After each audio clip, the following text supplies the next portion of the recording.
All right, everyone. There have been a bunch of ICE detentions of illegal immigrant students around the United States over the past weeks. And it's hit or miss in these cases whether it's really being reported on properly. In some cases, this is a detention investigation into potentially terroristic comments and things like that. And of course, deporting them is now nearly impossible because of the judiciary's interference. So, there's sort of a gray area, legal zone wise, in these cases, in some cases. What's happened is that there are a bunch of pro-Palestine protests, sometimes anti-Israel protests. You can call them either. It sort of depends on the vibes that they're giving off, I suppose. But in some cases, some of these students are engaging in fundraising for groups affiliated with Hamas or something like that. I realize that there are also students that are rallying in favor of Israel, and of course, Israel has utilized human shields and bombed civilian targets and so forth. So I understand it can be a little bit lopsided. Here's the thing, though. In some of these cases, these students, while illegally in the country, haven't done anything else particularly wrong. I've thought for some time that deportation should generally be aimed mainly at people who are engaging in terroristic or criminal behavior of some other sort. That needs to be the first priority. In some of these cases, though, these students are doing so, and the legacy media, by and large, is not reporting on that. Some of these people are alleged to have been doing other criminal things. Well, that becomes a little bit of a problem. Why are they just because they're a student, they're going to be treated differently from somebody who's not?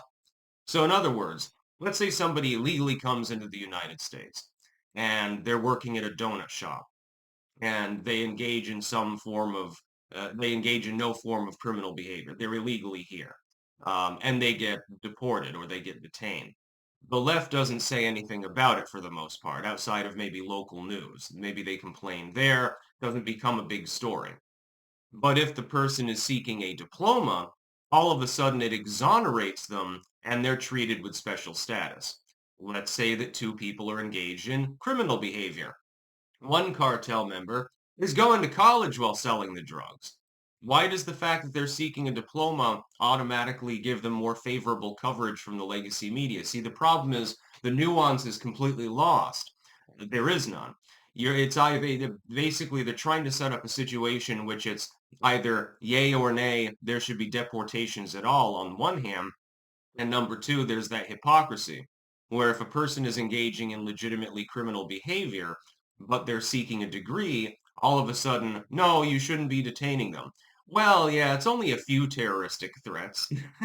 It was only a few hate crimes or something. Well, I don't like that term, but they use it in general parlance. It was only a few instances of this student attempting to hit another student because they had a yarmulke on. Likewise, oh, it's only a few instances of this student attempting to attack, this pro-Palestine protester because they happen to be Muslim. Um, this is a real big problem right now. Generally, I'm in favor of deportation of illegal immigrants in the United States, but we have to create sort of a hierarchical priority list. But the legacy media is not reporting on where in the hierarchy these people lie. If you're simply illegally in the country and you're going to college and whatever you happen to be doing, I would put you at the lowest echelon of priority for deportation if I were in charge of ICE or if I were president of the United States. But if that student is also engaged in other behavior of a criminal nature, aiding and abetting declared enemies of the United States, think what you will about that somewhat arbitrary definition, and so forth under our laws, then that bumps them quite high up the list. It depends on whether it's a physical aggressive crime or simply a threat to commit a crime, or maybe it's some petty larceny or something like that. Depending on the nature of the crime, they go up or down the list. That's what we should be doing. It's a big difference between somebody who, threatens to suicide bomb the administrative building and somebody who, cashed a faulty check or something like that. They pickpocketed somebody. Those two crimes are not really comparable now, are they?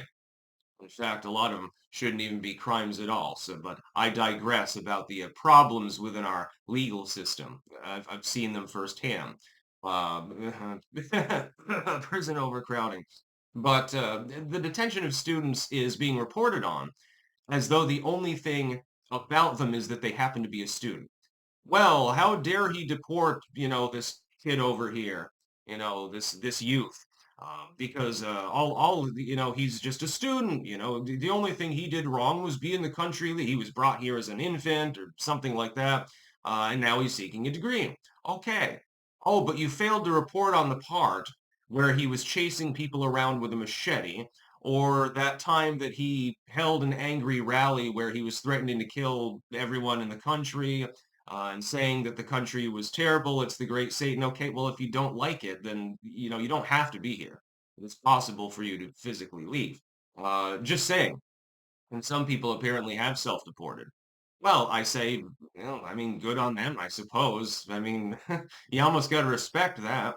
Hey, you were told that you felt unwelcome, and so you voted with your feet. Huh, admirable, actually. Very helpful too. Costs a lot less to the nation, that's for sure. The legacy media is simply not giving the public the information it needs. Well, Trump is deporting students. Yes, but some of these are students that have done other things wrong. The fact that they're literate doesn't mean that they can't get in trouble. Try that in the normal justice system, so-called, in the United States. If you're a citizen or a lawful resident or something, try making the argument, hey, I've got a college degree, so, I shouldn't be punished for this crime. That's not going to fly. The judge will look at you and say, okay, maybe the lunatic defense is what you should be going with, Mr. Smith. That's about all. Peace out.